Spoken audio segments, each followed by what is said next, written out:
Hello বন্ধুরা, কালী পুজোর দিন সকালবেলায় কোথায় গিয়েছিলাম, কি করলাম সবটাই তো দেখলে। তো বিকেলবেলায় কাকিমাদের বাড়িতে এসে একটু আলপনা দিয়েছিলাম। কাকিমারা বাড়িতে ছিল না, কাকু কাকিমা ভাই সবাই বৃন্দাবনে ঘুরতে গেছে।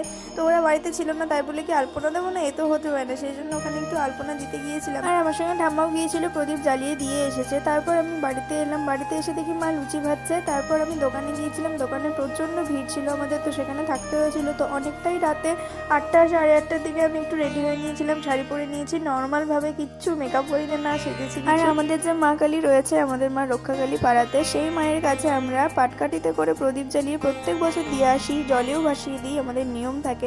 কিন্তু এবছর আমাদের সেগুলো কিছুই করা হচ্ছে না। তো বাড়িগুলোতে তো ফাঁকা রাখতে পারি না, বাড়িতে তো দীপ জ্বালাতেই হবে।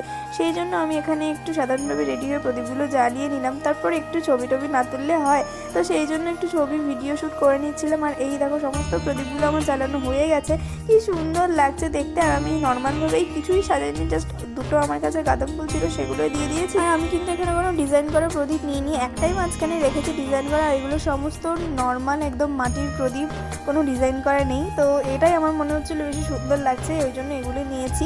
তারপর আমি ড্রেস চেঞ্জ করে নিলাম, শাড়ি খুলে একটা টপ জিন্স পরে নিলাম। বাড়ির সামনে হচ্ছে যাত্রাপালা, এইদিকে কালী পুজো হচ্ছে, কালী মায়ের পুজো, এদিকে যাত্রাপালা হচ্ছে। তো সেখানে একটু বসেছিলাম, অতটাও ভালো লাগছিল না।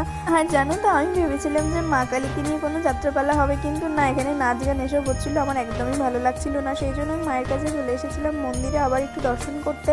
তো এখানে এসে দেখি আমাদের মা কালীর পাশে আবার একটা ছোট্ট মা কালীকে নিয়ে এসেছে। এই মাকেও ভীষণ কিউট আর ভীষণ মিষ্টি লাগছিল দেখতে। আর এখানে পুজো প্রায় কমপ্লিট হয়ে গেছে।